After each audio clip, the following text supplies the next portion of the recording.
Hello, everyone. Welcome. I'd like to welcome everyone to the June 23rd meeting of the Planning and Development Committee. I think I'd like to ask a staff member to please take the roll.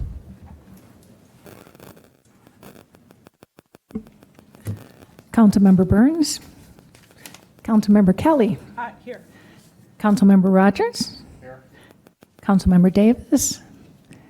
Present. And Councilmember Geracaris. Here. We have a quorum. Seeing we have a quorum and are ready to do our work, first item of business would be if I can get a motion for approval of virtual council member participation. And just to make sure we're following all the rules, Councilmember Davis, can you please state your reason for remote participation? Yeah, for health reasons. Thank you. Are you ready? I would move that we approve virtual participation for Councilmember Davis for this evening's meeting. Second. Seeing that it's properly moved and seconded, can we please take a voice vote? I think we can. Yeah. All in favor? Aye. Aye. Any opposed?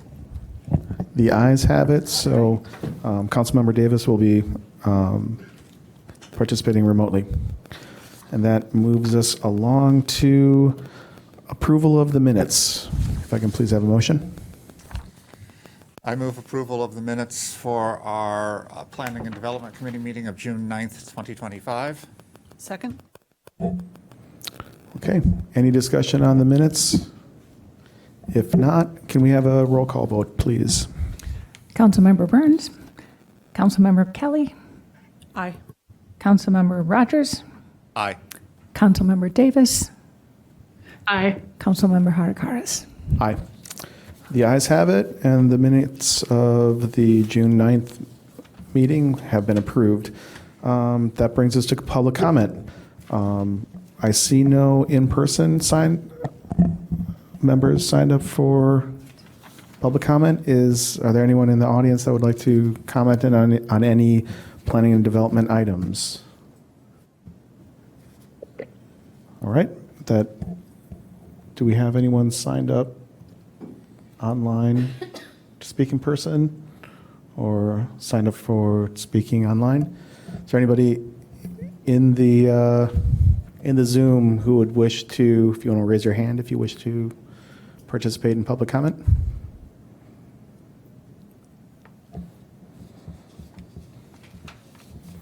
Looks like we have no public comment then. That moves us on to items for consideration. Can I have a motion so we can discuss our items? I'll move item P1, Ordinance 45-0-25, approving a minor adjustment to the plan development at 1621 to 1631 Chicago Avenue. I second. Okay, thank you. Do we have anyone here? Would you like to speak? Or? I'm happy to briefly have a short presentation. Sure. Yeah, please.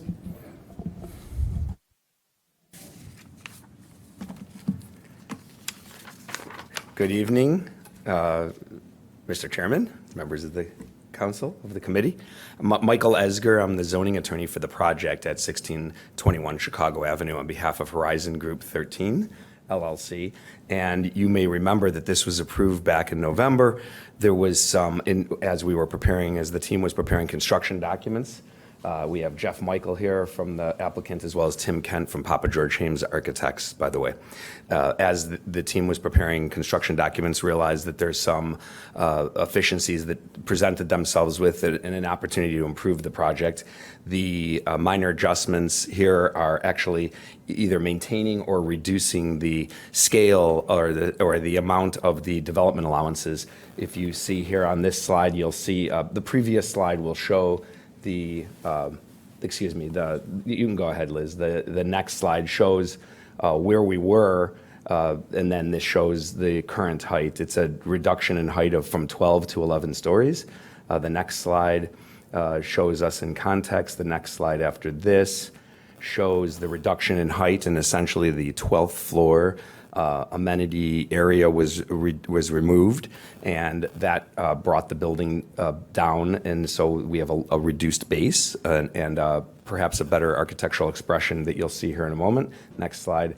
So there's the previous design and the current. They're very, very similar. You'll notice some differences at the base of the building, and that's really the main focus. Right in here, there's an architectural difference where the tower was brought down to the base to reduce the height. If you go to the next slide, you'll see the next few are just images of the building proposed with the minor changes. You can see the different views. And then another change was that the basement retail space was eliminated. So the total commercial space went from like 10,000, a little over 10,000 feet to a little over 6,000 feet. And the combination of the reduction in FAR and commercial space led to a reduction in parking requirement. So you'll see here that the ground floor shows this new commercial space, moves the lobby to the north side of the building, and also separates the building from the Marion, which was presented some challenges construction-wise and with the codes that we had this connected building with proper means of ingress and egress. That's now been solved with this separation. We also reorganized and expanded a little bit the loading area, and we've reviewed this with staff and with LRS, the garbage removal folks, and they think this is the same or perhaps an improvement. And the next slide then shows the reduced parking. So the parking requirement is reduced.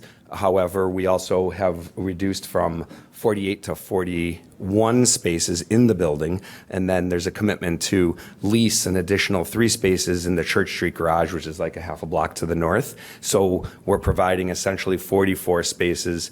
The percentage is the same as what was approved, but we're actually providing more on what closer to what would be required, excuse me.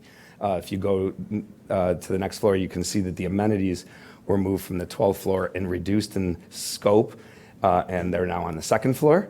And the next slide shows the base of the building, and now you can really see the difference between the architecture. And Tim's here if you wanted to have any questions on the architecture, he can explain. But it's sort of an interesting feature that these brick columns, as opposed to the concrete, are now in the same circumference. The radius of those brick columns matches the radius of the curve of the glass of the building, and it's been brought down. And this really actually addresses some of the comments that were received last time from Design Evanston as well. So I think this building is probably more consistent with what folks perhaps wanted to see previously. So we feel like it's a good improvement. The next slide will show a close-up of that base.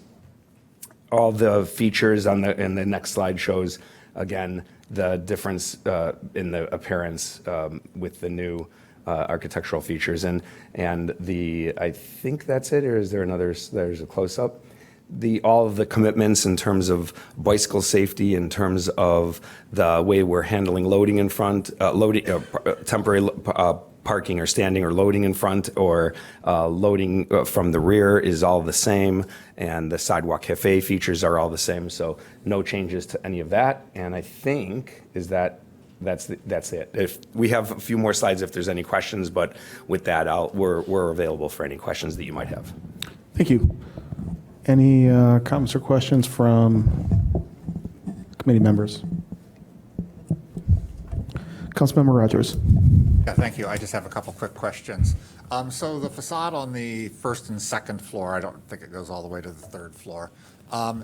Was that changed to accommodate those extra amenities being moved down, or was that just purely a design change that was executed at this time? I'm going to bring up Tim Kent from Papa George Hames Architects to maybe you're the best person to answer that. Maybe, perhaps.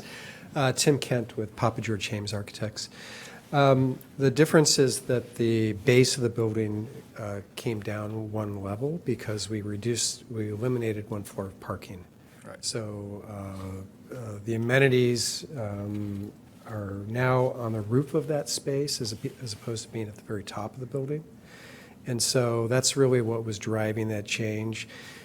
Once the brick base of the building, the retail base, got a little shorter, it gave us a new opportunity to look at it in a slightly different manner. We also, because the entrance to the building, the main residential entrance moved, we reconfigured some elements just to make it a little bit more efficient and look a little bit nicer. And that was really what drove that. And the floor that was removed, if I remember correctly, was that like a half floor of parking, half floor of residences or something like that? There were some residences that faced on the third floor. What we had before was the third floor. Right. There were residences that faced out towards the street. Below that was parking, so we had a mix there. Now we just have the first floor, which is all the retail and the entrance to the building, and then we have one floor of parking that's hidden, screened behind kind of a clever glass wall there. Okay. And then from the third floor up becomes the residences? That's right, yeah. Okay. The third floor used to be, It was, yeah, I remember Yeah. when it came to land use, it was kind of weird because it was a combination of parking and residential. So I'm Right. happy to see that has been resolved. yeah. Great. Councilmember Kelly. Thank you. Yeah, I'm supportive of this. I did appreciate what you did in the previous iteration with, as you know, I really focus on the pedestrian experience with regard to these buildings, and I feel like this is returned to that verticality again on the podium. So I don't know if we could talk afterwards or if there's some, I just feel like once again we have we have a lot of these, not a lot, but a good number of developments downtown, and I know it's a variety of factors, but it also includes design that draws people in, and I think oftentimes the podium that just emphasizes verticality without emphasizing the street level is sometimes can not be as attractive to pedestrians and to businesses. So I did like what you had done before to accommodate that. So I'm wondering if there's something that could be done, whether it's awnings or, again, to, Sure. We will have awnings there, and I think that the pedestrian character will still be very strong. I don't think there's really a difference to my eye between the pedestrian character that we had before and what we're proposing now. Maybe there's a slide that can show those side by side. I think it's the pillars we have now, sort of the emphasis on the, whereas before you had, it was hard to tell exactly what it was, but you definitely had a delineation down to a horizontal, I don't see it here now.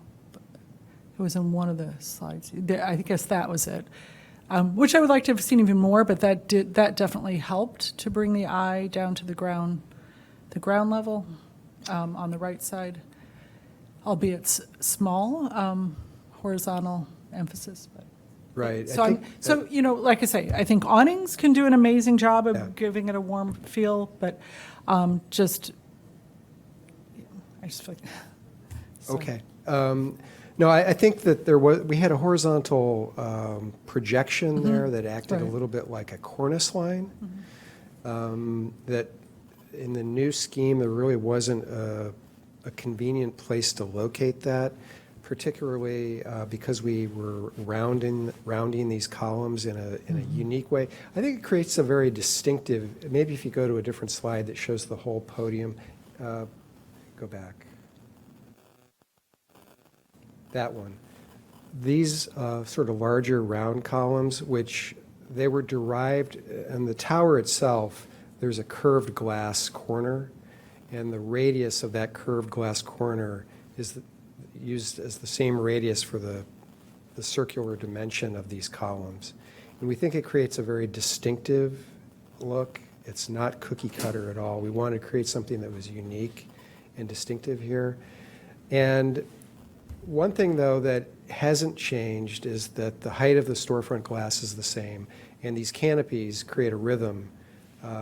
These storefront canopies where it says terrazzo, which is like it could be a restaurant. It's just a fake name for now because we don't know who the tenants will be. But those could be different colors. They will be branded based on whoever the tenant or tenants are. And I think that that will really add to this pedestrian character that all of us are trying to achieve here. So I think that the other thing, too, to keep in mind is that this whole podium base, the whole brick base, is shorter by almost 3/4 of a story than what it was before. So it won't feel as maybe imposing as it was originally.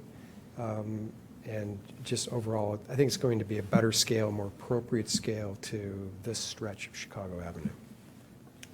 All right, thank you. Okay, just want to check in with Councilmember Davis, since could see if you have any comments. No, I don't have any comment. Oh, actually, I do have one comment. Just if you insist.